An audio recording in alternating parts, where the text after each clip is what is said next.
renseigne les visiteurs qui veulent venir en Chaîne des Puys, il me semble très important de pouvoir leur apporter un maximum d'éléments de connaissance sur ce site.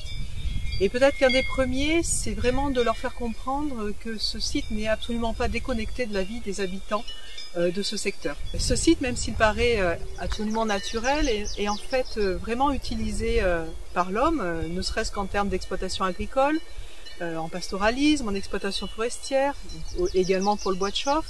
Il y a également des chasseurs qui sont dans ce site.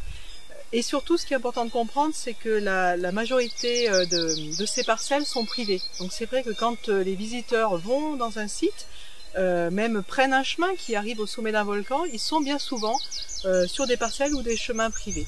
Donc effectivement, ce site est quelque part un support de vie, un support peut-être de revenus pour certains. Il est le support aussi de tradition, il peut être un héritage familial. Donc c'est vraiment un site qui a une vie locale. À côté de ça, les visiteurs peuvent être soit des pratiquants d'activités de pleine nature, soit des touristes, soit des groupes scolaires ou d'autres types de groupes. Et effectivement, eux, ils utilisent ce site comme un support de leur visite et un support de prestations particulières. Donc on a besoin que ces deux approches se rencontrent. Et peut-être ce qui est important de garder à l'esprit, c'est que les visiteurs, quelque part, sont des invités de ces habitants, de ces propriétaires, de ces exploitants. Effectivement, des invités, eh bien, ils ont envie de connaître leur hôte et ils ont envie de le respecter. Et si c'est le cas, effectivement, l'hôte va pouvoir bien accueillir. Donc, je pense que la connaissance mutuelle est vraiment une clé fondamentale pour que tout se passe bien sur ce site.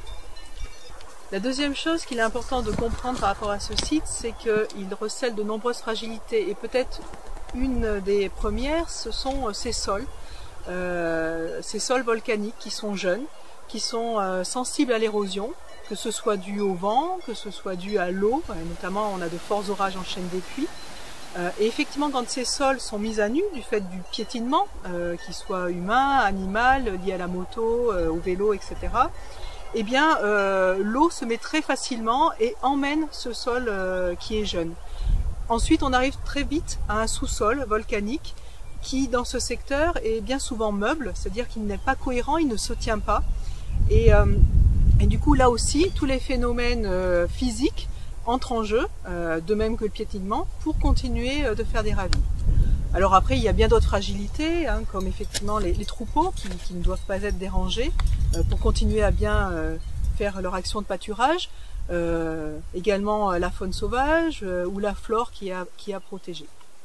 Ce qui est important aussi de garder en tête, c'est que quand on aménage un site, que ce soit au niveau du cheminement, au niveau de la réouverture de certains secteurs, il faut des moyens derrière pour entretenir, des moyens humains, pour bien souvent des interventions manuelles, il faut des troupeaux qui puissent venir, donc des agriculteurs qui ont ce besoin et cette possibilité de monter sur les puits. Donc c'est aussi pour ça qu'on ne peut pas faire ça partout. En ayant maintenant tous ces éléments de connaissance, et surtout en les diffusant en plus grand nombre, vous participez vraiment avec nous à l'amélioration de l'accueil des visiteurs et à la préservation du site.